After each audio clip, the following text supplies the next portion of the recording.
Today we're going to be working on our S blend sounds. Our S blend sounds are made when our snake sound becomes friends with another sound. I'll give you some examples. Our snake sound can become friends with our popping popcorn sound to make our sp blend, as in the word space.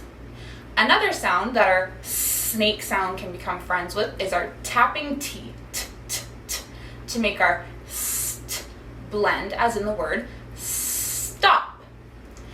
The snake sound can also become friends with our crashing sound to make the sk blend, as in the word scarf. The snake sound can become friends with many different sounds, so see our information pages below for more.